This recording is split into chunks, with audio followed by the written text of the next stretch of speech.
What's up, everybody? So today I'm going to be forging a bunch of hammers, but I'm not going to film every hammer I forge. I'll be filming forging a dog heads hammer from the end of a semi-truck axle shaft. I already cut it, prepped it, and everything. This is a different axle shaft, not the same one I'm using. I wasn't gonna film this video, but you know, I kind of thought this is kind of cool, so I'll go ahead and film it. So that's what I did. But I already had the piece in the fire when it all happened. But anyways, so filming the intro now. But this will be pretty fun. So stay tuned.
All right.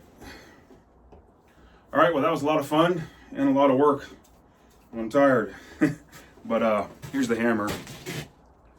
I know the lighting's not very good, but yeah, that came out pretty cool.